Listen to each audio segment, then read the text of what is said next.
warm welcome to this event here at Policy Exchange, and well done for tearing yourselves away from the reshuffle. There's always plenty of sport in this square mile. We've got something very interesting also to talk about here this lunchtime. The issue of postcode pay. Is it fair that people should get paid different amounts for doing the same job? Or is it about time that we tore up the way things have been done for decades? Is national pay bargaining holding things back or not? Well, it won't surprise you to know the panel here has got pretty different views on that. On my far right, Neil O'Brien, Director here at Policy Exchange, Alice Hood from the TUC, Richard Reeves, Shadow Chief Secretary of the Treasury from the Labour Party, and Professor Carol Copper, who's Professor of Economics at Imperial College and also at the University of Bristol. So in turn, I'm going to ask them to give us their opening thoughts and a glimpse of their views on this and a reaction to the Policy Exchange report that many of you will have seen reported this morning in much of the press. And then we're going to open it up to the floor. So get ready with your questions and hopefully we should have a good, lively debate. But first, the case for making change, Neil O'Brien. Thank you. I should thank Alice and Rachel and Carol and Laura for taking part in this debate about an important subject. We did try to bring our report out on the day where there wouldn't be much going on in politics. That's not gone as well as we might hope, so I'm sure. So these are quite complicated issues, and our report makes clear that we don't have all the answers to them. Broadly speaking, the proposal in our report is to do three different types of things. It's to try and move towards the localisation of pay in the public sector. It's to try and equalise pay between the public and private sectors. And also to introduce real performance-related pay and also proper performance management in the public sector in order to drive up productivity. So in our new analysis, we do a few new things. Firstly, we have a really good look, the first in-depth look at the decentralisation of pay setting that happened recently in Sweden. We took quite an extensive programme of interviews with large employers as well to look at what large companies in the private sector are doing. We also, alongside the main paper, published a more academic paper, a statistical analysis looking at the public pay premium in different areas for the first time at the local authority level, so bringing a whole new level of detail and granularity to the debate. Obviously, this discussion's been going on for a while already in the public.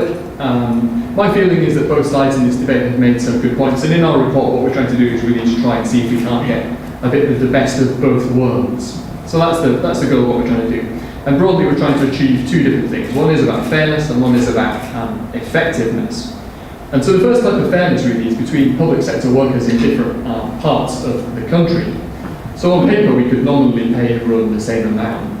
But of course, that wouldn't be fair, because if you have different costs of living in different parts of the country, what you then have is in real terms, people are being paid different amounts for the same work. And of course, we already recognise that. We recognise that with London weighting. That is a concession to the reality that costs matter. We wouldn't be able to recruit anyone in London if we didn't pay a different amount. But of course, we pretend that the rest of the country is all the same. We pay everyone in the rest of the country more or less the same. There's no Leeds weighting, no Manchester weighting, no Birmingham weighting in most public sector professions.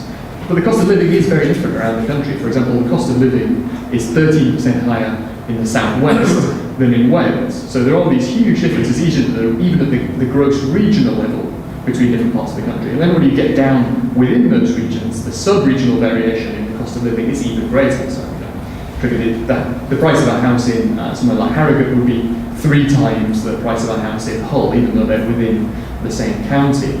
So, huge variations that we should respond to in cost of living around the country. This is not at all an original idea. I mean, Gordon Brown was promoting this very heavily in his 2003 and 2004 budgets, and in fairness, they also introduced it into the court service in 2007. And this notion that national policy should respond to the regional cost of living is present in lots of other discussions as well. Lots of you will have noticed that, for example, Liam Byrne, during the debate about the welfare cap that the new government have brought in, called for a regional welfare cap. So this idea is there in other debates as well. And in fact, actually, a lot of public spending allocations within public services already will have some kind of local cost allocation within them. It's just that sum of money is then not translated into actually differences in pay. So we'll come back to that perhaps a bit later on. The other type of fairness that we explore in our report is fairness between the public and private sector. The notion that people with roughly equivalent skills, doing roughly equivalent jobs, should be getting paid roughly the same amount, regardless of the sector that they work in. And what we find, in common with the Office for National Statistics and the Institute for Fiscal Studies, is that there is a large public sector pay premium. So controlling for all the things about people, their qualifications, their skills, their age, their sex, all these different things, we found that there's roughly a 7% hourly pay premium in the public sector. On top of that, there is a large pension premium as well. So that pay premium, if we included pensions, a very, very conservative estimate of pensions made by the AFS, that premium would rise to about 14% higher pay and pensions. I would stress though that the data on public sector pensions and their value is really very poor. One of the recommendations in the report is that we must urgently improve that data, which is not currently held centrally often enough. What we also find in our statistical analysis is, of course, that those big numbers, those averages, conceal a lot of nuances and variations too. Of course, some people in the public sector, given their skills and talents, are heavily underpaid. What we find is that there is a net overpayment in the public sector of about £6 billion. There's a gross overpayment of about 10, but there's about 4 billion worth of underpayment as well. What we find though is that those underpayments tend to be the top end of the labour market, people getting paid the most, and particularly in kind of London as well. And that raises some interesting questions about fairness between regions. So one of the things that the TUC has pointed out in this debate, which I think is a fair and a good point, is that as well as setting pay, national pay bargaining is also acting as a transfer mechanism around the country, large sums of money moving around from richer areas to poorer areas. And that is an important point that we very much recognise in our report.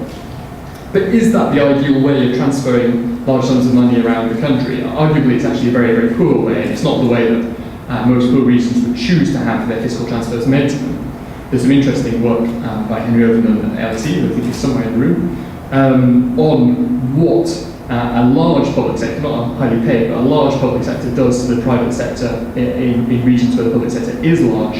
And there is, it seems, some evidence of crowding out effects, that you tend to have a public sector.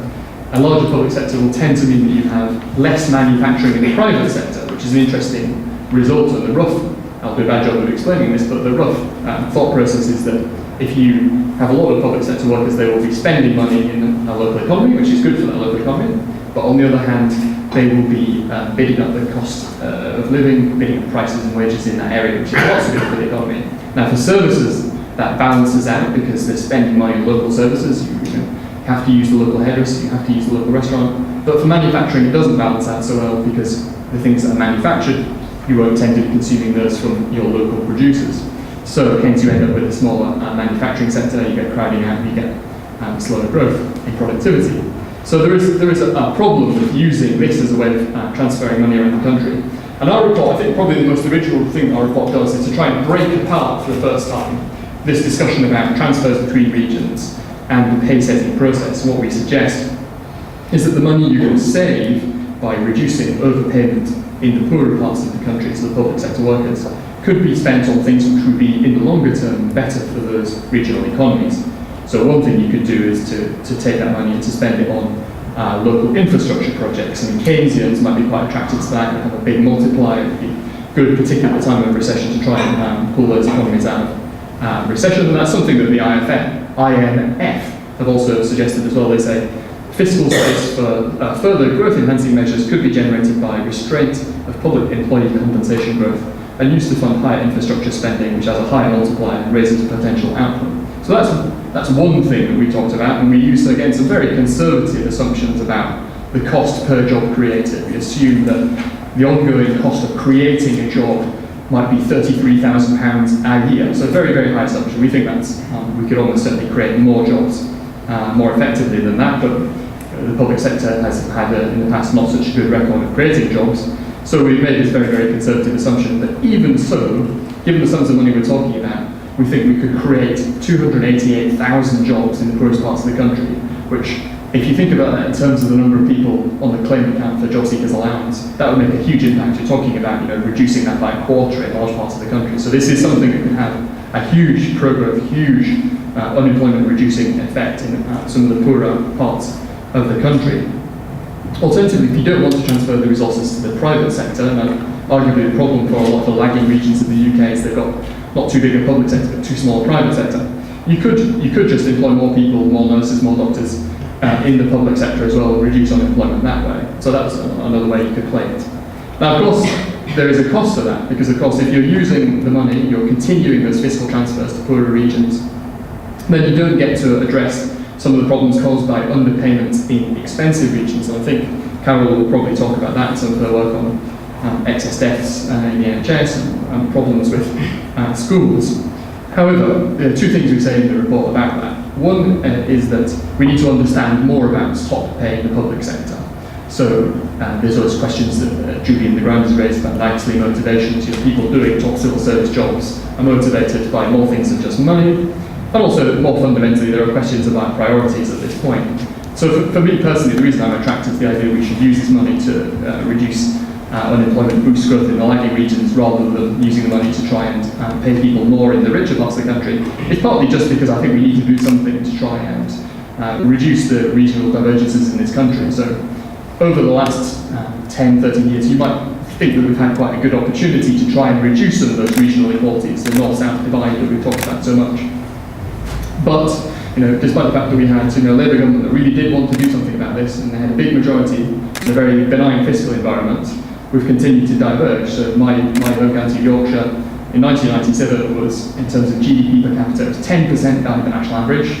Now it's 17% down the national average, we've fallen even further behind. Same story in the North East, North West, West Midlands, falling further behind the national average, not catching up. So we need to do something big, and we think that potentially doing something about public sector pay is that something big that would actually make a dent in this problem and start to help some of these poorer regions catch up with the rest of the country. Because you're fighting against very strong forces in the contemporary economy that are tending to favour London and the already richer regions of the country. And the last point, the last argument we make really in our report is to move on the conversation a bit from regional differences and the cost of living and so on, to talk about effectiveness as well. Because an equally important part of this agenda is not so much about how much people pay in different regions, but about progression and performance management. Now, one of the things we found from our conversations with large private sector employers is that the idea of pay by age, the idea you get paid more just for staying in post for longer, is long gone in the private sector, completely a thing of the 1950s or 60s. But still very much a reality for millions of people in the public sector, people still getting an automatic annual increment. And so we talk about how we could try to end that, introducing proper pay for performance in the public sector. And we do think that it is probably one of the reasons why you've had this large divergence of productivity between the public and the private sector. If public sector productivity managed to keep up with private sector productivity over the last 13 years, you could have, this is a way to think about it, 11% more public services for the same amount of money. So trying to address those productivity shortfalls is obviously a big deal. So in conclusion, one of the things we learned from our researchers in Sweden is the importance of trying to create a consensus around making these reforms. In Sweden, the unions have been heavily in favour of them, and there is now a consensus that what they did there in localising pay negotiation was the right thing to do. In our report, there are some suggestions about how we could form such a consensus in the UK, including the suggestion that we should always have a trade union member on every single national pay review body for the first time. And I suppose the case I would make for these ideas is that they're non-zero sum. I've talked a lot about fairness between different workers in what I've said today, but it's not just about fairness. There is an opportunity to improve productivity, that's non-zero sum, and also to create a lot more jobs in the poorest parts of the country. So this, we think, is a kind of non-zero sum, win-win proposal, and that's why we're proposing it today. Thank you very much.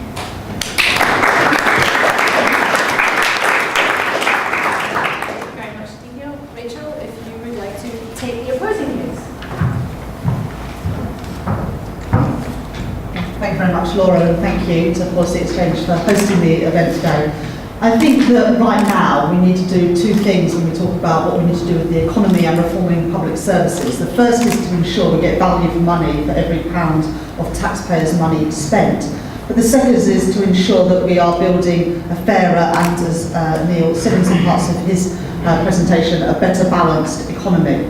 My problem with regional pay is it fails to do either of those two things. The two arguments that are made for introducing regional pay are first about regional economies and how to strengthen those, and the second is about efficiency and cost cutting. So I want to take both of those in turn. Firstly, on regional economy, and many people have tried to make, including the government, direct comparisons between the pay of public sector and private sector workers. Now, I'm not going to try and do those two things, because unlike the people who try and do them, I just don't think it's as simple as that. 40% of people who work in the public sector have university degrees or equivalent. 25% of people who work in the private sector have those qualifications. Comparisons that look at the non-manual wages in the private sector and try and compare those to jobs in the public sector are frankly comparing apples and pears. To compare the pay of a non-manual work in the private sector, for example, someone working in a call centre, is doing a job which is fundamentally different from the job that a nurse or a teacher does. You cannot compare the wages in the two and then extrapolate from that one group of people are overpaid compared with another.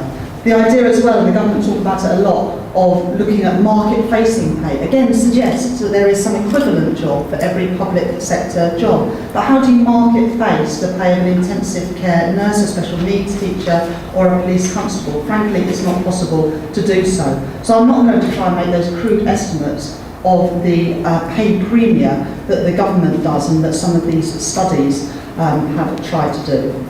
The argument, though, that the advocates of regional pay make is that having people overpaid in the public sector, I use that in inverted commas, crowds out investment and job creation in the private sector. The idea that somehow the fact that there are too many teachers and nurses in Swansea or in Newcastle is meaning that the manufacturing sectors in those sectors aren't flourishing. I think from some of the reactions of people in this room, you can see the idiocy of that argument. The Institute of Directors say that just 7% of small and medium enterprises say that public sector wages provide create a recruitment difficulty. So 93% of small and medium businesses do not refer to this. When I talk to businesses in my job as Shadow Chief Secretary to the Treasury, I've never once heard one of the reasons that they're struggling right now to create jobs and to invest is that there are too many public sector workers. Indeed, what I hear from many businesses is that the cuts that are going too far and too fast are choking off demand in the economy and making it less than likely that they will invest and to create those jobs because they don't know where their customers are going to come from.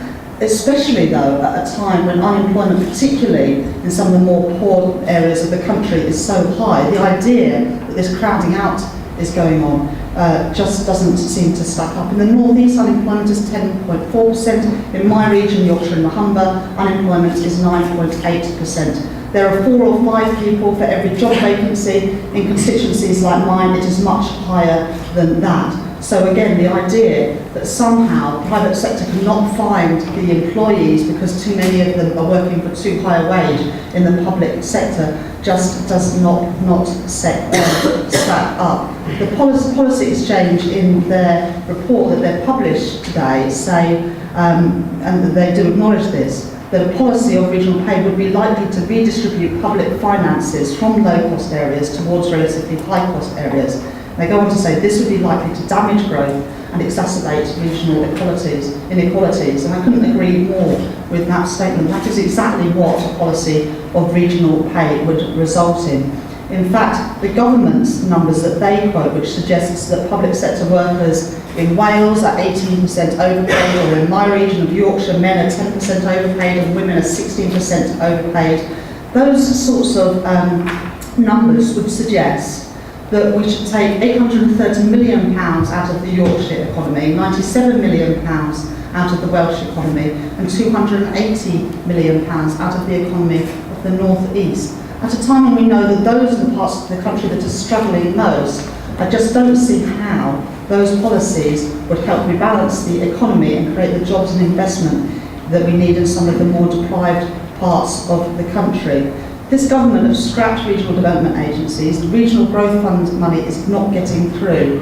The only policy that we hear with the word regional in is a policy for regional pay. That is not the panacea for some of the more deprived parts of the country. We need a proper regional policy, a policy to help create those jobs and investment in the private sector in those parts of the economy. But that's not by decimating the public sector. On the contrary, it will make things worse and not better. The second argument that advocates of regional pay make is that it will improve efficiency in the public sector and it will cut costs. Now, it is clear that whoever is in government needs to ensure that we get value for money for every pound of taxpayers' money spent.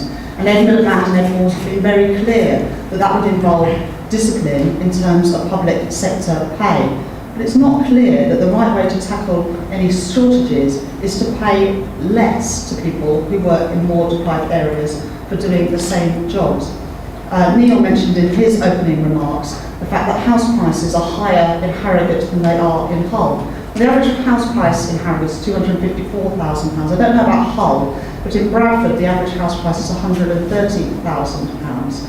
If you look at the number of people getting 5 A's to C's in the GCSEs this summer, 70% of young people at state schools in Harrogate have got 5 A's to C. In Bradford, that was 48%. Harrogate is a higher cost area. Should we therefore pay teachers more to teach in schools in Harrogate and less to teach in schools in Bradford, despite the fact that we know that children are not getting such good results in Bradford? It would seem to me that there might be an argument for doing exactly the opposite, to pay a bit more to teachers who teach in some of the toughest schools in the toughest areas. Can it really be that we want to use taxpayers' money to pay more to teach in schools that are already getting good results by reducing the pay of teachers who work in schools where the results are poorer? And the same with the health service and other areas of public services, including the police. If we want to get value for money for every pound of taxpayers' money spent, we need to make sure that that money goes where the biggest challenges are, not necessarily to the areas of highest costs. And especially given that so many people travel to work, teachers in Bradford may not live in Bradford, teachers in Harrogate may not live in Harrogate. Many people in the private and public sector commute to work. And so are we going to pay teachers on where they teach or on where they live? Are we going to have 2 teachers living next door to each other who are paid different salaries because they teach in schools in different areas? Or are we going to have 2 teachers teaching in classrooms next door to each other being paid different salaries because they live in different cost areas? The lunacy of this policy, I think, is quite clear. The National Governors Association say, and I will quote if I can find it, that actually the biggest problem that schools face is that you do struggle to get teachers in areas where there are high levels of social deprivation. They say paying teachers less in areas where living costs are lower would have the perverse effect of making it harder to recruit teachers to work in schools of areas of higher social deprivation. And I agree with the National Governors Association on that. And the evidence from examples where local authorities or academies or foundation trusts have been given this freedom shows that it often costs more to dispense with national pay arrangements and to go it alone. Local authorities who have opted out of national negotiation between 2001 and 2008, their pay increased by 27.8%, whilst those who were part of national negotiation, pay went up by 26.5%. Academies and foundation trusts who have been given that freedom to set pay, the vast majority of them do not use their powers. And there's a reason for that. It's because it creates an extra layer of bureaucracy, and it can often cost more, not less, to do your own pay negotiation rather than use a national framework. Income data services show that British Telecom, British Gas, Waterstones, national companies nationally plan and negotiate pay with a London allowance. Other companies, the retail sector, Tesco's, Morrison's, Asda's, Sainsbury's, banks including Barclays and Nationwide, use zonal pay, which in practice means pay for London, pay for the South East and pay for the rest of the country, with very little variation outside of London and South East. Very much in line, indeed, with what happens in the public sector. If you look at the NHS in the 1990s, when trusts were formed, it simply did not have the capacity or expertise to negotiate and implement local pay deals. And a study by Professor Ian Kessler at the Saïd Business School in Oxford said that local pay determination was seen to generate high transaction costs, inflated by doubts about local management's capacity to deliver on such arrangements. Or look at British Rail. After the breakup of British Rail, the spiral in the wage bill as rival train companies competed for scarce skilled labour. According to Stephen Gloucester of Bath University, train drivers' pay in particular accelerated so far ahead of that of other workers that by 2002 their pay stood at 80% above general manual earnings. So that's the evidence of when these flexibilities have been introduced. If there is going to be downward pressure on pay in the public sector, and Neil sort of gave the game away on this in his opening remarks, it's likely to be those people who are less mobile, lower skill, and predominantly women who will pay the price for locally agreed pay, because they have the fewer outside options. And Neil said in his remarks that the people in the public sector who tended to be underpaid were those at the top, and those who were overpaid were tended to be at the bottom of the income spectrum. So not only are we talking about reducing the pay of public sector workers in some of the poorer parts of the country, but we're talking specifically about reducing the pay of those who were already low paid in more deprived areas of the country. Is that really an economic policy that anybody would want to advocate? Is that really a policy that's going to get value for money? Is it really a policy that is going to help rebalance and rejuvenate our economies in all parts of the UK? I don't think so, which is why I will oppose regional pay.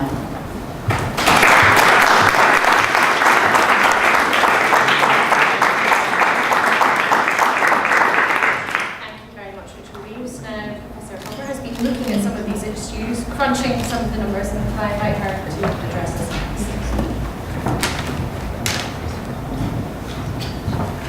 Thank you to Policy Exchange for the opportunity to talk a little bit. So I'm not going to talk about the politics of this, I'm a boring professor. But I am going to talk about some of the research that I've been doing over a number of years, and colleagues have been doing on a number of years on this issue. So to date, and I think this was reflected in both what Neil and Rachel said, most of the focus of work on pay regulation has focused on the labour market. So issues that we hear of, like places in Wales having a hard time finding computer officers within the private sector, or things that we've known about for a long time, which are high vacancy rates of nurses and teachers in the southeast that have vexed the Department of Health and the Departments for Education for a long time. They're essentially a focus on the issues about the impact on recruitment and retention. We asked something rather different. We asked, if you are having these problems of recruitment and retention, should that not feed through into the productivity of public services, and in particular in their quality? So is there a knock-on effect on the quality that people located in high-cost areas, users, not workers, users, get in high-cost areas? And what prompted this thought was actually quite a long time ago. For those of you in this room that remember, the NHS started producing something called star ratings, where they started benchmarking their hospitals, and the first set of benchmarks were known as star ratings. And when those star ratings came out, I was looking at them in one evening, and I was thinking, this is really weird. All the places that have got high star ratings are very often in the northeast, in areas where I know the health of the population is worse. And yet, they're getting better output, as judged by the star ratings, than places where, if you like, the widgets coming into the production, the health of the people who are being operated on, who are being treated, is much better. Why might that be the case? So that made me think, well, actually, as an economist, I might think about the labour market. Is what's happening that the labour market in high-cost areas where people are generally more healthy and the star ratings ought to be higher, is it the labour market that's driving it? And that simple economic intuition has actually proved to be correct, both for hospitals and schools. And I'm going to talk a little bit about that. So the economic intuition is, if you are having a hard time relative to somebody else who doesn't work in the public sector with your set of skills, this ought to lead to high turnover, high problems of recruitment, and they in turn will both have a cost to the organisation and a morale cost. If you keep losing the best of your staff, either because they move from a high cost area to do the same job in a lower cost area, or they move out of the sector altogether, that's going to cause the people who stay to become demoralised. It's also going to lead to what we know happens in nursing, which is very high use of temporary or agency staff. Agency staff are not as good as your permanent staff.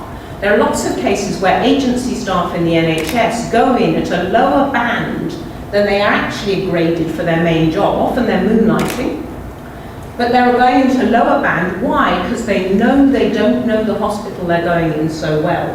That kind of thing causes medical errors. So what we wanted to do was look at that simple economic intuition and ask if being in a high wage area causes the public sector in those areas to essentially have lower quality. And we've done that a long time ago. I did it with John Van Reenen, and indeed before that with colleagues at Bristol for hospitals, and I've recently done it with a colleague at Bristol for schools. So the setting we look at, and when we look at this, we're not just looking at today. Clearly today, the economic issues are slightly different in terms of fairness and in terms of regions than they were a number of years ago. What we look at is 10 or 12 years in both cases. Well, for the schools, 8. For the hospitals, over 10 years. So we're kind of ironing out kind of small cyclical effects. And what we looked at for the hospitals, we looked at all acute hospitals throughout the whole of England. And we looked at what happened to those hospitals when, essentially, the cost of living in their local area rose. We control for things like certain hospitals are in rural areas. We control for things like certain hospitals have poorer health. We worry about all those kind of things that people don't, normally worry about. That's the job of academics. You spend ages, looking at small things. And we look at acute hospitals between 1996 and 2006. And one of the things we look at is just plain productivity. How many patients do you see? We found that hospitals located in high-cost areas see less patients per staff, even though those patients on average are healthier and drawn from a healthier pool. But secondly, and perhaps more starkly, we looked at your chances of exiting that hospital in a coffin versus alive. And we found, rather shockingly, that hospitals in high-cost areas, hospitals that have had costs in move against them, in those areas they had higher death rates after patients came in after emergency heart attacks. It was about, so a 10% increase in wages in those areas to the private sector led to a 5% increase in death rates. So that's not trivial. And that indicator of quality is just, we think, one of the many indicators of quality. We think if we went back and did this, as more quality measures have been released for hospitals, we find the same effect. As I say, we find it for productivity. Finally, we look at whether it's all just due to employing agency nurses. We find about half the effect comes through employment of temporary agency staff because these hospitals have problems with vacancies. But not all of it does. So some of it obviously comes through morale, through the fact that if you're always losing good colleagues, you feel a bit low about what you're doing. And the final thing to say is, it's not the premier teaching hospitals of London that suffer. It's not the hospitals that can attract people because they are Great Ormond Street or because they're Guy's and St Thomas's. It's the hospitals round it. And interestingly, that one of the few foundation trusts that went for their own pay was Southend, because they are affected at the margin by this, but they're not, world known like Gosh, and they're the people that have the problem. One final thing to say is these results, and this is a kind of techie thing, these results are not even across the country. So the worst effect of these results is in the highest wage area, which means that if you kind of do back of the envelope calculations, you could make, in a sense, the death rate in London lower without affecting it in lower paid areas, lower private paid areas. Then finally, we did exactly the same thing for schools. And for schools, luckily, we weren't looking at something as horrible as death. We were looking, though, at performance, and in fact, value added in GCSE exams. Did schools, not levels of GCSEs, because levels of GCSEs represent essentially their qualifications of parents as much as anything else. We're looking at value added. What value added did schools add? So we looked at value added in the 3,000 or so secondary schools that educate around 500,000 kids in Britain. We looked at between 2002 and 2008. Again, we controlled for things like where the school's located, how nice the area is, all those kind of things. We looked at value added at key stage 4, so the difference between children's performance at 11 and 16, or if you like, also at 14 and 16. And we found exactly the same effect, that essentially when costs move against these schools in the sense that it becomes a more high cost area for people to live in, there's a drop in the value added those schools make. In this case, a 10% increase in outside wages leads to about a 2% loss in GCSE points, in those key exams that are so important for young people. And again, we find this non-linear result that you could shift pay around so that you had a gain in the high wage areas without losing it in the low wage areas. So kind of in kind of summary, I think what I want to say is that there's lots of debates about fairness. They're all very valid debates. But I think what we often have forgotten and haven't noticed is this also affects the quality of the service, not for the providers of the service, but for the myriad of users of the service who have no choice about where they get their service from. They live in an area, they need to go to a local school, they need to go to a local hospital. If you live in a high-cost area, it's likely that the quality of those services is lower because of regulated pay.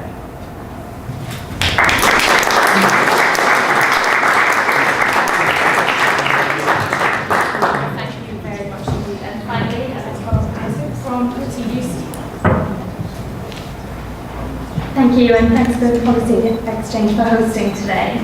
I think you probably expect me to begin by talking about the public sector and the many compelling reasons why the TUC believes local pay would be unfair, inefficient, counterproductive for public sector workers and for public services. I could repeat the question, how could it be fair that two nurses with the same skills, the same experience, the same responsibilities are paid differently just because of their postcode? How unpopular local pay is with the public, but also with business and with politicians from across the spectrum, or about how inefficient and expensive local bargaining would be. But I mainly want to focus actually on the private sector and the impact on the economy as a whole, because so much of the debate about local pay is very much characterised by a series of myths about how pay works across the economy and what the impact of local pay would be across the economy. There are three myths in particular used by supporters of local pay, which Rachel touched on in her comments. That the private sector pay is set locally, varies widely, that there's a public sector pay premium, and that the private sector is crowded out by public sector pay.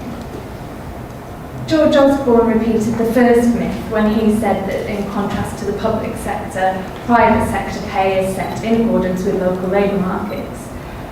But there's actually significant uniformity across the private sector, and pay experts, income status services, who I can see a couple of colleagues here today have shown this time and time again in in-depth studies of companies across the economy, that the big national employers who provide the best point of comparison with the public sector have basically a similar setup. So if you look at Greggs, if you look at BT, British Gas, Waterstones, I think Santander, They all have a national pay scale with some adjustments for London and the South East. And that's because they value the kind of efficiency, the transparency and the control that that kind of system allows. But the government's approach is completely at odds with this. In his submission to the Teachers' Pay Review Body, Michael Gove suggested that every individual school should be able to set teachers' salaries. Think of the wasted time and effort and public resources that would involve 25,000 schools, 350 local councils, 500 NHS trusts, plus hundreds more clinical commissioning groups, all doing the research, gathering local data, benchmarking, going through the negotiations, assessing the pay implications, dealing with the almost inevitable increase that there could be in industrial tensions as they go through this. How can that be an efficient way to set the pay of 6 million public sector workers? Secondly, we've talked quite a bit already today about the case that the Treasury uses, that there's a gap between public and private sector pay, the so-called premium. Rachel ran through a few of the differences. There are more people with higher qualifications in the public sector. There's a smaller gap between pay at the top and bottom of the scale, but also a much smaller gender pay gap in the public sector than the private sector. Graduates on average earn 5.7% less in the public sector than the private sector. But there are also very different occupational structures. As IDS said in a new report for Unison last month, the largest numbers of highest and lowest paid workers are in the private sector, but the averages overall, when we use these crude comparisons, are pulled down by the large numbers of low paid workers, especially women in sectors like retail and catering. So if you look at average weekly earnings in finance, the average weekly earnings is about £542 a week plus significant bonuses. In manufacturing, it's £518 a week plus bonuses to perhaps a lesser degree. In the public sector, it's £467 a week. So you see there that we don't hear talk of a finance premium or a manufacturing premium. It's about the very different structures of the sectors. Wholesale, retail, hotels and restaurants, as the IGS work found, are where the very low pay exists, £286 a week plus a bonus, a small addition to bonuses. But that's where you can see these overall comparisons really begin to fall down because they disguise big differences within the economy. The third myth is this crowding out argument that public sector pay holds back private sector growth. But this is extremely controversial. A study that the TUC commissioned from the New Economics Foundation politely concluded that crowding out was highly contested in economic theory and practice and not borne out by experience. And common sense alone tells us that when some areas have got more than 20 people unemployed for every vacancy, it's not competition with the public sector holding companies back, it's lack of demand in the economy. Interviews with businesses around the country found that they hadn't experienced crowding out. We've heard about the evidence from the Institute of Directors, but also the Chief Executive of the North East Chambers of Commerce spoke out and said the government should be working towards making the economy more equal across the regions, not entrenching further disparity by reducing spending power. So, quite the reverse, there's real anxiety in the private sector about the effect that further cuts to public sector pay would have on their business. And that brings me to one of the most critical issues, which is local regional pay would be hugely damaging for our economy. Taking money out of the pockets of public sector workers is taking money out of the private sector. It's out of shops, businesses, hairdressers, holiday companies. Falling real wages stifle demand, and we're already seeing the effect of this. We've seen falling real wages over the past 2 years. We know that the public are concerned about the impact of local regional pay on our economy, and when we did some polling about this, 75% of respondents said that it was important that the government should commission and publish an independent assessment of the economic impact of localising public sector pay. They haven't done that, but we commissioned a new economics foundation, as I mentioned, and their results were pretty shocking. The worst case scenario was that there'd be a hit of almost £10 billion a year to the UK economy and a loss of 110,000 jobs. But even where they altered their model to build in an acceptance of this highly contested crowding out argument, so to presume that there would be a positive private sector response, they still found that there'd be a net loss of £2.7 billion a year. So it's for all of these reasons that it isn't just unions who are opposed to local pay, the public are opposed to it, businesses, employers, politicians across the spectrum have spoken out to say that it's unfair, it's unpopular, it's unworkable. It isn't what the private sector does, and it isn't backed up by the evidence. But at a time when we desperately need economic growth, it'll also waste money and depress demand. So that's why we think it's high time the policy was dropped once for all. Thank you.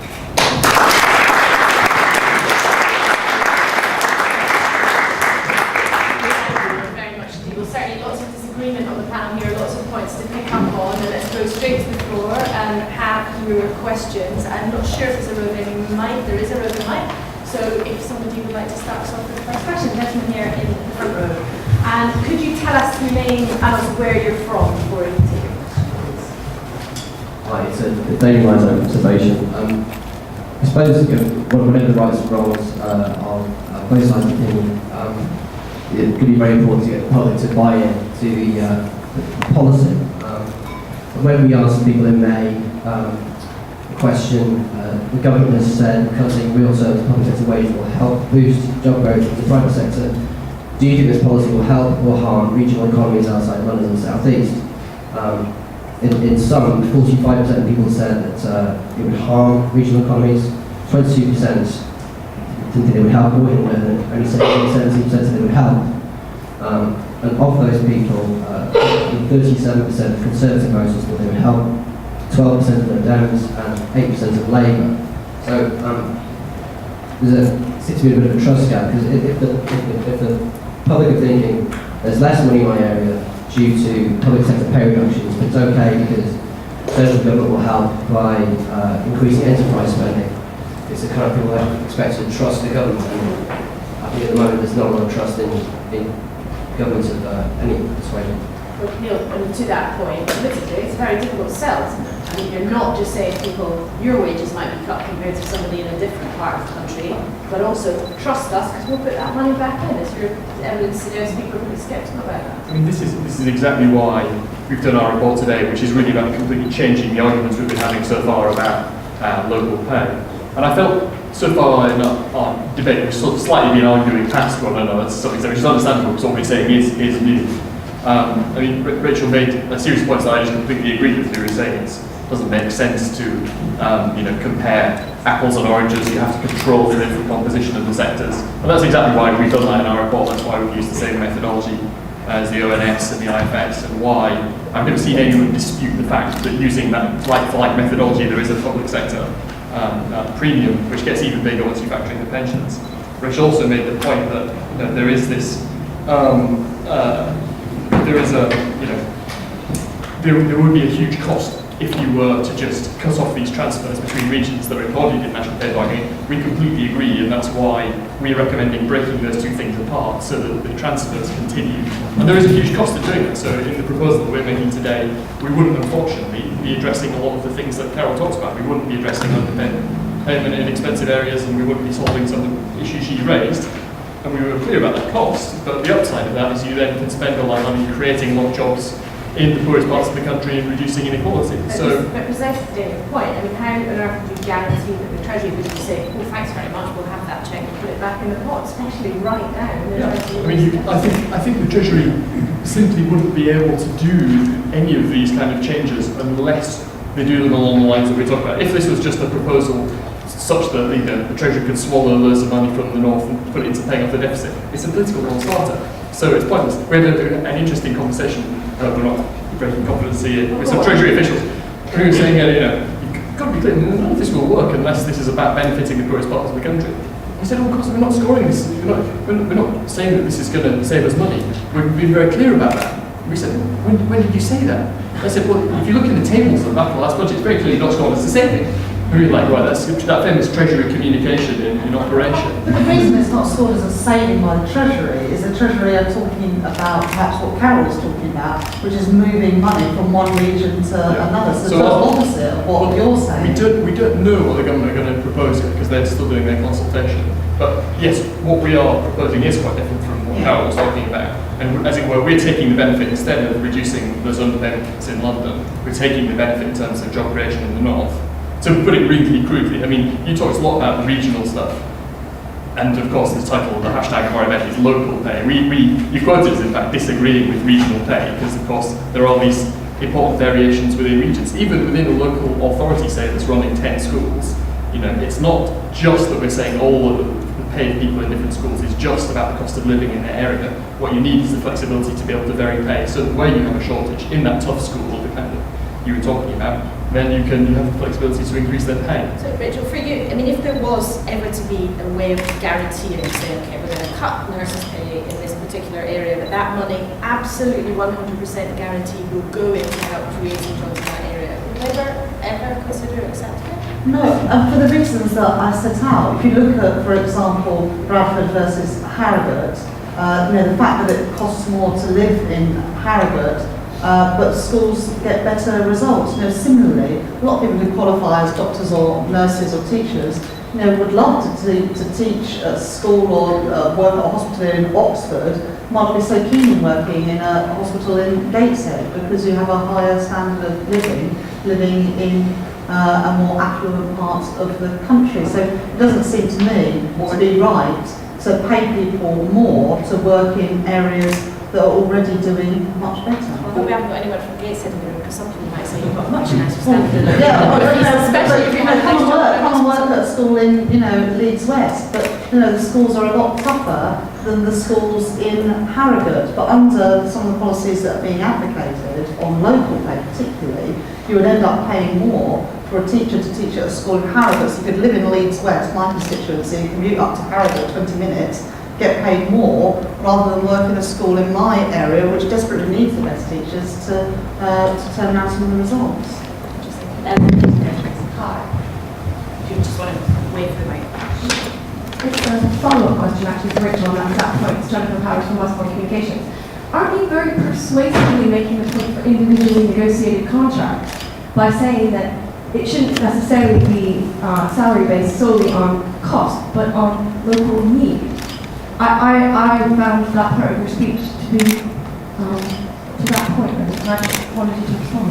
Well, I'm pointing to the crazy idea that you'd end up taking money out of more deprived areas to give it to people working in more affluent areas, which I don't think is the right thing to do. And I'm giving the counterfactual argument that actually, you could say that you would do the exact reverse to what Carol is proposing. Okay, Carol isn't proposing any of this. Carol is saying I think we need to be a bit careful divorcing the findings from the. I'm not saying any of this. I'm saying the fact you don't do it has a cost for people that we've forgotten about in the debate, the users of services who live in high-cost areas. But I just look at the realities. That's not me Carol. advocating. I'm simply saying the reality is if you look at the data coolly and compassionately over 10 years, you see these regularities. But what happens is that schools in high-wage areas underproduce and that hospitals in those areas underproduce. Now you could just ignore that and say, we don't care, everyone in the southeast is so rich that we're happy for them to have poorer services for the money we put in. You talked about value for money. What's happening is those services are struggling for the same amount of money to produce as high a quality as they in an area where they don't have to struggle to recruit and retain. That's all I'm saying.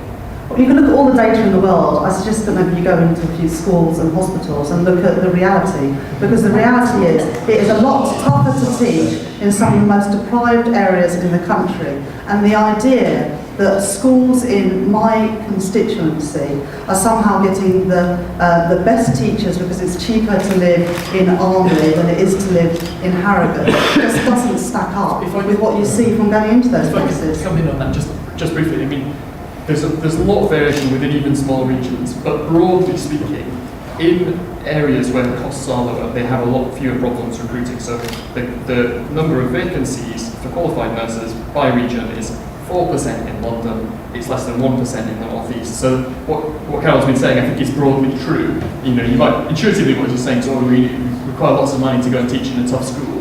But that may be true, and that's why you need the power to vary, not just by costs, but by other factors as well. But broadly speaking, it is also true that in less expensive areas, the public sector has less problems recruiting. I think there are two things that are missing from this debate. One about how the current system works, and one about some of the proposals around. There is flexibility in the current system, and some of the debate seems to suggest that there's nothing and everyone's paid exactly the same rate. Actually, if you take teaching, for example, there are four starting as a newly qualified teacher, there are 4 different bands, and depending on where you live, there's a gap of about £5,500, I think, between starting salaries for teachers. So there are flexibilities there. In health, there are high cost area supplements, but there are also premiums that can be paid if there are particular issues recruiting and retaining staff either in a geographical area or to a particular occupational area.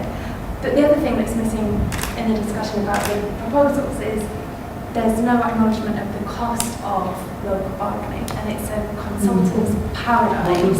There is a strong acknowledgement of that cost, which is in the report we talked about why in some cases you can do kind of individualisation. Then there's a question asked about, but in a lot of cases you will want to have more generic kind of bargaining. And one of the points, which is making example as you really, that we do acknowledge in the report, is that you will have to have courses and different types of public services and have different types of bargaining at different levels, which is exactly what they do in Sweden. So things like pensions get negotiated at the national level, things like pay and all types of things are devolved. So it is, I agree with the complexity of what you're talking about. So it wouldn't come for free, but it's very difficult to say how much it would cost. But I'm pretty sure that Sweden is still the new black. Just before we move on, Rachel, I just want to press you on this specific point that Jennifer was making, because if what you're saying is actually we have to be able to pay people more to go into the toughest areas, either in schools or in hospitals, is it the solution to that to say employers should be able to do exactly what they want to solve the very problem that you're talking about? Well, schools in deprived areas should get more money than schools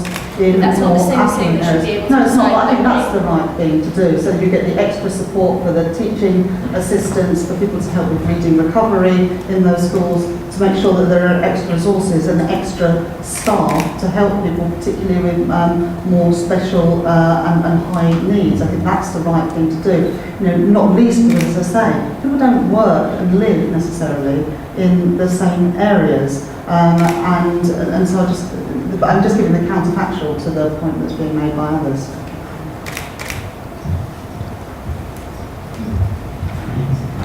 Holly Torrington from The Guardian. I just want to take up Carol Cropper's point.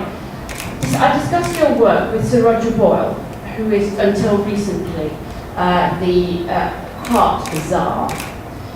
Britain has seen, over the period you were studying and onwards, the steepest rise in success rates for heart treatment. This has come about, he says, entirely through pathways that negotiate so that ambulances know exactly where to take somebody. This is emergency, this is not discretion, this is nobody's choosing or picking. And creating a pathway where everybody knows how to get somebody fastest to the best place and making sure that they are centres of excellence.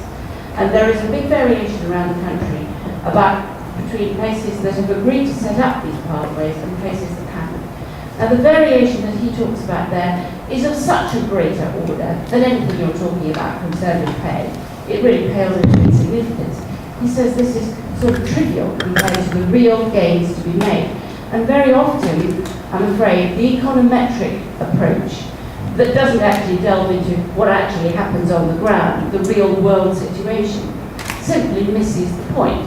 You know, you can look at the numbers and crunch them as much as you like, but you have to actually go to the people who are doing it, find out what really makes the difference. So that you may well have observed something of some importance, but nothing like the real gains to be made, and I suspect that the same is true of teaching as well. And he thinks that this is supremely irrelevant to the real problems of how you, for instance, improve heart outcome. I mean, in response to that, clearly Roger has done fantastic things with the development of cardiac networks. Sort of technically, we actually control for the cardiac networks. We control for the fact that some hospitals entered those networks sooner than others. So you would have seen bigger gains in those hospitals. Some hospitals were kind of reluctantly drawn into those networks, I think it's fair to say. Particularly in the southeast, and also much worse traffic in the southeast. Exactly. We did control for traffic and ambulance speeds. No, I mean, that I'm less worried about.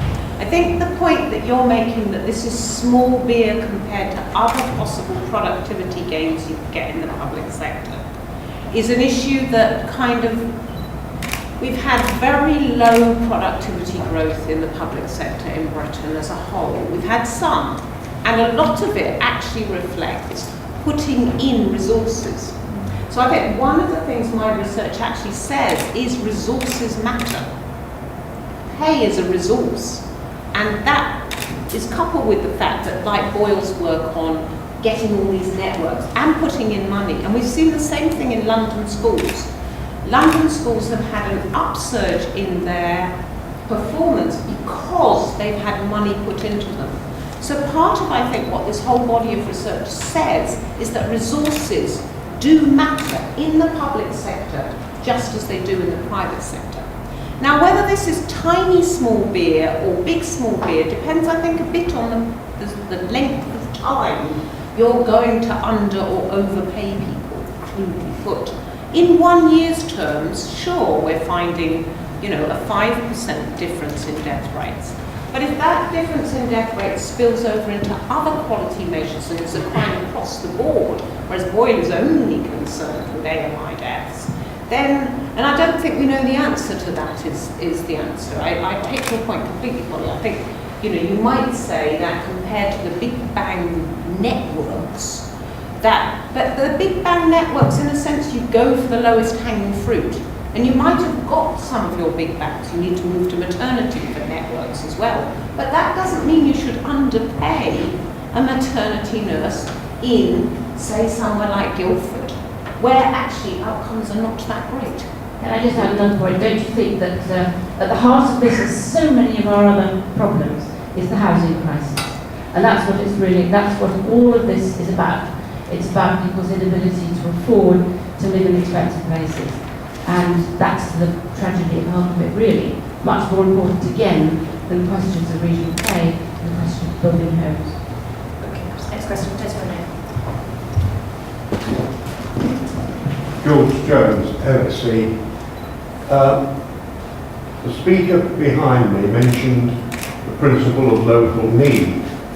Does that be applied to the setting of remuneration? Local need is best known not by national organisations, lobbies, public and private, who operate here. It's locally in public sector, private sector organisations.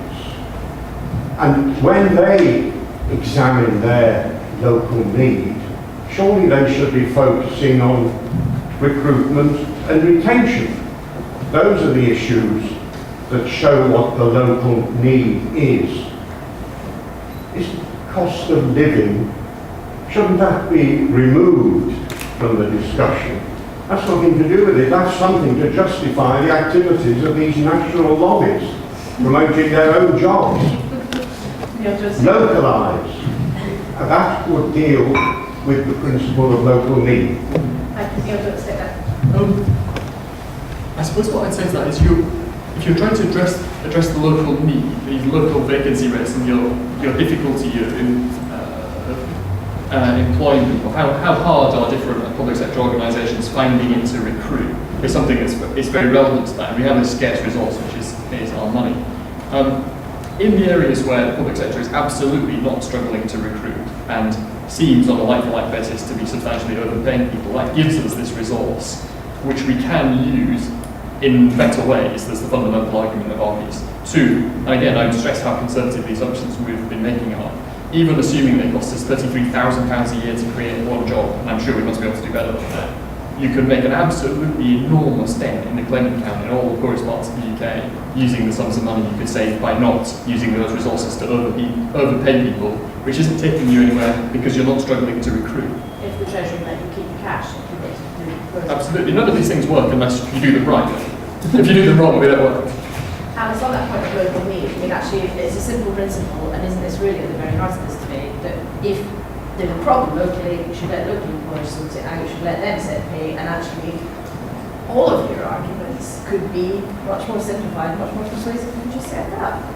Well, I think there is one point on which I'd agree with you, which is that in all of this debate, then issues around local cost of living and local labour markets often become confused and then used by different parties for different purposes at different times. But ultimately, public services are complicated and they operate on in a broader context that's very complex. And so if you take health, for instance, then there are roles within the health service that the people who do those jobs are part of international labour markets, not only national labour markets, but international labour markets. And so how are you going to attract these skilled, experienced workers to areas where you've identified a local need if what you've done is reduce pay in that area for health professionals? It just, the two sides of the equation don't add up and don't reflect the complexity of the services that are being delivered. Isn't that precisely the argument for flexibility? Well, as I said earlier, there is some flexibility within the system, but the virtue of that flexibility is it's within a kind of clearly set out, transparent, nationally negotiated framework where it's very, people can look at that framework and know what flexibility is available, but also it reflects the needs of the service as a whole.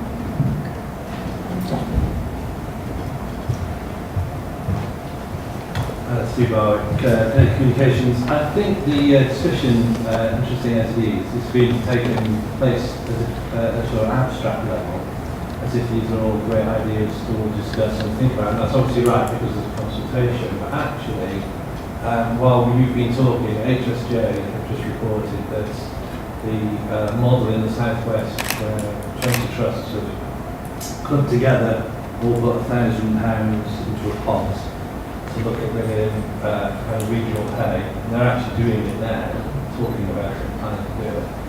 And the HSC, as I say, are talking about the fact that this is something that other trusts will follow. So this is happening in the absence of any kind of political leadership or any national policy. Certainly no evidence that there will be any transfers to other people or and in fact actually you go to the southwest is a place which is quite actually expensive place to live. So anyway, so my question really is, what's the panel's views about the fact that actually, in the NHS, this is happening actually now without politicians making decisions? Rachel. One of our concerns about the reforms into the National Health Service is the fragmentation that results from getting rid of the primary care trusts and setting up all the different clinical commissioning groups, because it will result in different pay, different standards, etc., depending on where you live rather than depending on the services you need. So I think it is an inevitable result in the breakup of the National Health Service that you start to see these sorts of things. I don't think it's the right thing, but I'm not surprised that it's happening. But would you try to stop it? I mean, will the Labour Party be trying to stop this go ahead? And would you unpick it if you got back into government? Well, Andy Burnham has been clear, as has Ed Miliband, that an incoming Labour government would reverse the worst aspects of the health and social care bill when it comes to the fragmentation of the NHS that we're seeing under this government. So, the answer is yes to parts of the health and social care bill. But that's to parts of the bill. I mean, this is an important point. If in 2015 we end up with some kind of government or a different shade of coalition, would you go to independent NHS trusts or free schools or academies around the country who had already started to vary pay and tell them to stop? Well, as Alice said, there is already some flexibility in the system. That's not the same. But we don't know what the... Well, no, but we don't know what flexibility is. This is one example from the Southwest. We don't know what different parts of the, what was the NHS will do. We don't know what different free schools will do. We're not going to come in as an incoming Labour government and, and close down free schools and turn the clock back, because that'd be an irresponsible thing to do. But we have been clear on the health service that we do oppose. We think it's fundamentally the wrong thing to do to fragment and break up the National Health Service, and people should be clear that an incoming Labour government would reverse some of the excesses of that. But just briefly on this point though of regional pay, which is exactly what we're discussing now, if when Labour is next in government, local pay has gone through and has become a widespread phenomenon, would you set about trying to roll that back? Well, I don't think there's anything inevitable about regional pay coming in. As Alice has said, there are MPs across all parties, many Liberal Democrats opposing it, Conservatives in the north of England who know that their areas will pay the highest price for regional pay, including in Carlisle, in the northeast, in the Lake District. Tory MPs opposing this, and the government announced that they were doing a review in the autumn statement last year. We still haven't seen the results of that, despite the fact that the pay review bodies reported back most of them in the middle of July. So we're waiting to see what happens, but we're not going to take this lying down. We'll oppose the changes as they go through Parliament. We're not banking on this going through. It's an important point, because it can already happen, like this example that you refer, and with existing academy schools and free schools around the country, if lots of institutions have already made the decision themselves, irrespective of what the government review says. But the point with foundation trusts and academies is that the vast majority of them are not using the flexibilities they do have for the reasons that Alice has set out before, that to introduce this complex arrangement of benchmarking, of collecting data, of negotiating, of industrial relations, that actually it's much better value for money to stick to the national pay bargaining framework, and you don't get very much from, so the fact is places haven't. This is one example from the Southwest, but foundation trusts and academies that have got this flexibility aren't using it, and we should try and understand why they're not using it, and the reasons they're not using it are the reasons that Alice set out. They don't see the benefit from using those flexibilities, and so are sticking to national pay bargaining because it is better value for money for them. So I don't expect there to be some huge rush towards introducing regional pay. It hasn't happened so far. You're clearly not going to tell me whether a Labour government. Well, we don't know what it's going to look like. But you're not going to tell us of existing institutions who are already doing it. I thought you would.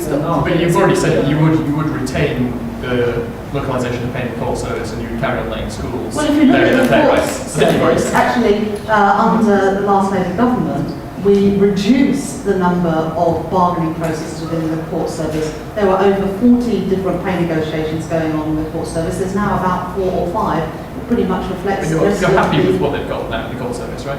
Yes, we're happy with what But they've there is got, but it's about local variation. Well, And it's not just there's more variation outside London, is that the right? facts aren't even right But on this. They there do is- not have, sorry, let me finish. The facts aren't right on this. There are about 40 odd negotiating arrangements with the court service before these changes happened. There are now about 4 or 5. Yep. It looks pretty much like the rest of the public sector. So it's not some outlier, and it's not an example of great flexibility and regional variation. On the contrary, it's now much more like the rest of the public sector compared to what it was like So before. that's Okay, what happens in the Ministry of Justice system now, as Rachel says, is the system was a harmonisation in the first place, but actually there are now only 4 rates being paid to the vast majority of those staff, and they precisely mirror what already happens in the rest of the public sector, which is inner and out, London, South and the South. And as I said, there's got flexibility. I'm not saying it's the perfect system we should deploy everywhere, but there are these hotspot rates, as you say, As there are outside in other London. parts of the service, there is flexibility for hotspot areas. This is You where- don't need to break up I the can never quite system. decide whether we're agreeing or disagreeing, because it seems like there's a continuum which we would like to move further along, and which in some of these areas like the court system, we've already moved further along, and you're not, that's not something you roll back. Unless we have anyone from the court service in the room who would like to tell us exactly how the system works, I think we should move on to the next question. I mean, There are just going to be one some new tiny- faces at the Department of Justice after today anyway, so maybe they will be looking at it. Let's move on. Gentleman at the back there, please. Hi, Neil Foster from the Northern TUC. It does seem a bit strange in some of the conversations about how the streets and gates are paved with gold, our very low living expenses, but I'll gloss over that. I think one thing that is important in the policy exchange report today is related a greater focus on how we improve things in the north of England, and it does speak up for likes of more investment in infrastructure. But regional pay is not a solution to this whatsoever. Decent national investment is. I'm about to go to an event later this afternoon with Hitachi, who are bringing train manufacturing back to the northeast of England. They didn't check the pay of nurses or paramedics or classroom assistants or school builders before they decided to come to the northeast of England. They saw a cohesive region, public and private sector working in partnership, regional development agency when it still existed, trade unions, business, all working together. I think we're going to be focusing on how we actually lift private sector pay in lagging regions rather than just hammering down the public sector pay. I mean, I agree with a lot of what you said. I mean, this is, we do recognise the streets of gates that are not sadly paved with gold at the moment. And it's not, there's just one answer to those problems which are very long running.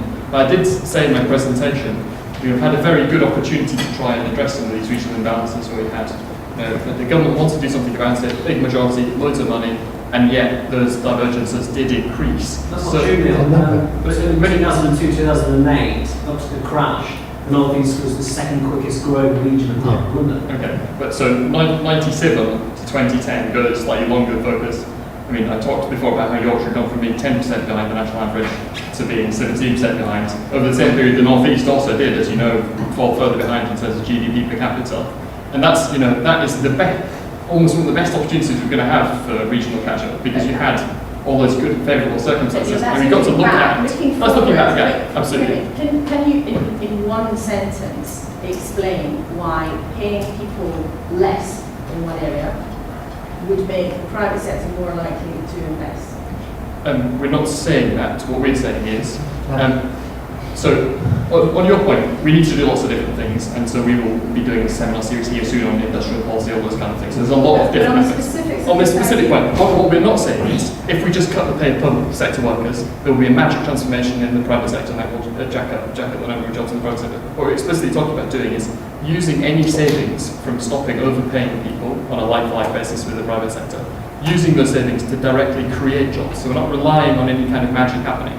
We're making very conservative assumptions about how expensive it would be to create jobs. And that's why you would have either a bigger private sector or lower unemployment in these regions. And I'm not saying this is the magic bullet for the North that's going to solve everything. I just think it's looking around at the resources these regions have got. There is that resource, but there is this large sum of money going in overpayments every year, which I think we could deploy better in ways that would improve the economy of these lagging regions, and particularly if we could transfer some of that resource from the public sector to the private sector, because as I said in my presentation, the problem is not generally too big a public sector, which is where people often put it, but too small a private sector. What you're talking about is taking money from people's salaries in the public sector to give it to some kind of Well, agency or government. We're not going to cut anybody's salary, it's just about not increasing it as fast as you might otherwise have done. But isn't it rather curious? But that is important. Sure. But isn't it rather curious in a sense for a policy exchange of all people to be arguing for taking money out of punters' pockets and then giving it to some kind of government agency or someone to help them create jobs with otherwise public money that would have been in people's wallets that they just might have spent on their own accord? Well, we set out all kinds of different ways you can use that money to create more jobs. There's a whole range of different ways you can do it. Take your pick. But of course, if you can take people off the dole, get them into a job, that is going to lead to them spending more. And this is why, throughout this discussion, I've been trying to come back to the point that we are breaking apart the important transfers that Roger keeps talking about. Totally fair point, from the question of how much people get paid in the public sector.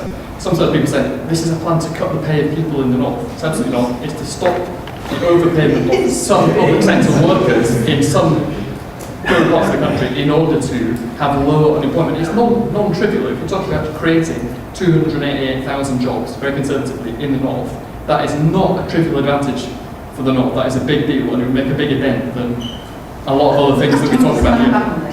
The headline number in your paper is that that people are overpaid in the public sector by £6 billion. So that it is about taking the money away from public sector workers in North England. If there's one thing that your paper is about, and that's a very clear thing, is that we should be taking money away from those workers, maybe giving it somewhere else, and all credit to you that you want to do infrastructure investment in the North. But if there's one thing your paper is definitely about, it's about taking money away from public sector workers. It's about reducing the growth in their pay. Just to be clear, I absolutely acknowledge what you're saying. I'm not trying to pretend that there's no costs in what we're proposing. So real terms cut in pay. So which is already happening, yeah. It's very generous. Right, we're running out of time now, so we're going to try and cram in some more questions, so if you can keep them short, please, gentlemen there.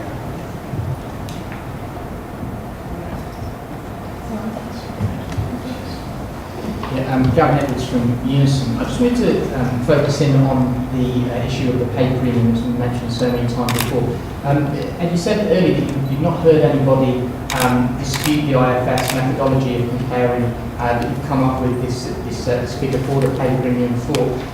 There was the report published last week, which has been mentioned a couple of times, crowding out fact or fiction produced by Income Data Services. Does dispute the methodologies that have previously been used to come up with those figures. Now, I've not read your current report yet, because I've not had previous sight of it, but it sounds as though, from what you're saying, that you're using the same figures. And what IDS say about those figures that we used previously is that it's based on a naive analysis of Ash earnings data. And we've got some IDS people here today, so perhaps they can come in and say a few words about that. But can I just get your reaction on that? Because it sounds to me like this concept of a public sector pay premium has been repeated confidently by a lot of very confident people living in London over and over again over a long enough period. And it's kind of got about there, but actually the facts don't bear that out. Let me come straight on that one, which is, so you talked about the Income Data Services paper which I read. They make some criticism of doing like-for-like comparisons with Ash, which are in many ways fair points.